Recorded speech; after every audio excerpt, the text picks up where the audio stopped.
Question of the Week from the Naked Scientists. Hello, I'm Hannah Critchlow and welcome to Question of the Week from the Naked Scientists. This week we get hypnotised by light, taking a squiz at this question that Lee wrote in with. How and why are bugs attracted to bright light? So there's not many bugs around this time of year, but those that are seem to be collecting by my kitchen light.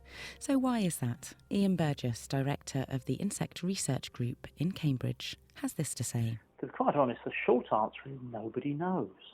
There are lots of theories, and some of those are a bit more logical than others, but most of them are definitely speculative, and others are definitely disprovable. What we've got are things like moths mistaking light for the moon. And the reason for that is because some moths that migrate position of the moon to orientate which direction they're travelling in. But that doesn't explain why non-migrating moths, which is the vast majority of them, and other insects actually get confused by light because the moon has no impact on them at all. Others suggest that maybe they get dazzled. Well, that can't happen at a distance, and a candlelight or a campfire or even a spotlight, if you're half a mile away, doesn't look very bright.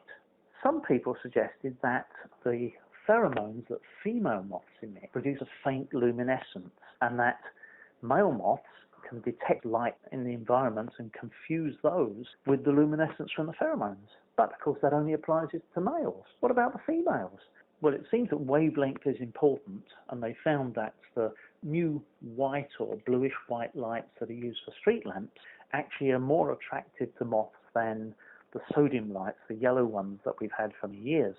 But it doesn't explain why insects that have been adapted for millions of years of evolution to fly around happily in the dark are quite normally conditioned to hide away from light during the day, then suddenly suicidally rush towards illuminated objects like cars and street lamps that are none of their business. And it's not just moths. If you go to the tropics, streetlights are covered with termite swarms. And sorry, Lee, we've been trying to illuminate the issue of why they do this, but we don't really know the answer to why bugs collect around lights.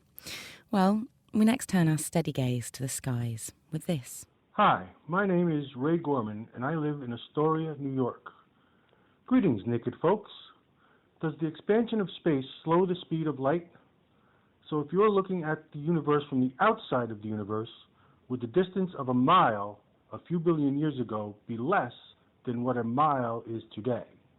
This would make the speed of light slower back then compared to now, wouldn't it? Cheers, Ray Gorman. So, if the universe is expanding, does this affect the speed of light or time? What do you think? You can post on our Naked Scientists Facebook page, you can tweet at Naked Scientists, you can email studio@thenakedscientists.com, or you can join in the debate on our forum, which is at nakedscientists.com/forum. The Naked Scientists Question of the Week, brought to you in association with the Houter Wisman Foundation, supporting science and education from Alpha to Omega.